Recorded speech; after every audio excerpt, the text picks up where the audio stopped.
I think the bottom position in the snatch is a very underappreciated aspect of the lift because of how goddamn difficult the pull is. We spend so much time meticulously organizing our body around the barbell that we really do tend to look past the part of the lift that can actually save a shitty or mistaken pull. So in this video, I want to address the ideal bottom position, the common pitfalls that occur to prevent lifters from hitting this position, and what you can do to train yourself to hopefully having a better bottom position. First and foremost, let's talk about the hip placement in the deep squat. I like to call this the pocket. The most important thing to understand here is that optimally, it's lower than 99% of most squats. It's not the strongest position in the least, but it's a necessary one in order to absorb the heaviest possible weight. In order for the hips to get to this location, there needs to be an understanding of damn near maxing out hip mobility before an egregious rotation of the pelvis occurs. See, in weightlifting, there's this thing where we now know that the weight in the heels cue for squatting is kind of stupid, and that shear force in the knee when the knees track forward actually isn't really a bad thing. But we also have begun to push this aspect a little too far in our training. In many people's minds, the more vertical a torso is, the less work the back has to do to support the load. And if shear force in the knee isn't the worst thing in the world, many lifters' thought process is to just track the knees forward and to maximally dorsiflex. The lifter over time underuses and underdevelops the hips and the musculatures around the upper to mid back. And then when maximal weights come around, they're met with a limited range of motion, or better yet, a limitation on the amount of shock they can absorb.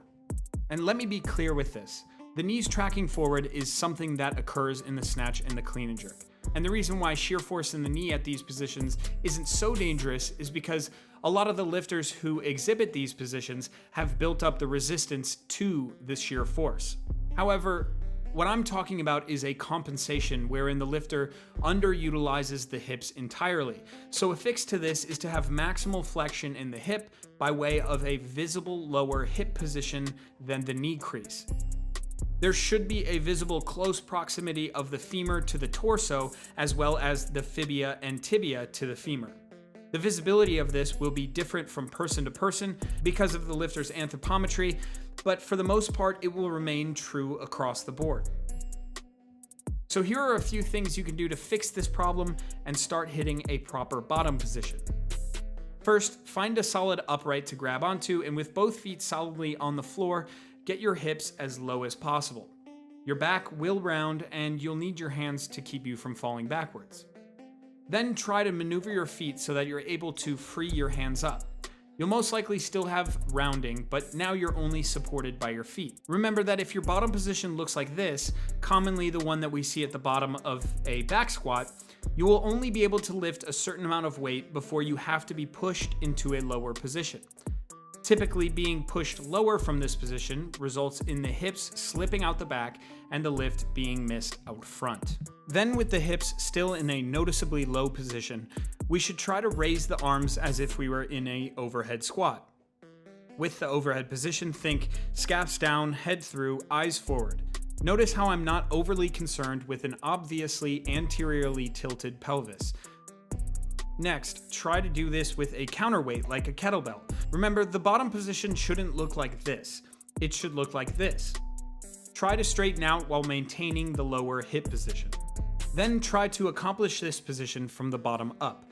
Set up plates to a near maximum depth, maybe even slightly lower. Then go from sitting on the plates to rocking forward until you're in the unsupported bottom position. Try to do this with your arms overhead. Finally, start training the snatch with the bottom position in mind. This means the weight will need to be light. Pause in the bottom position and remember the points of performance. Hip crease visibly below the knees, shoulders down and back, head through.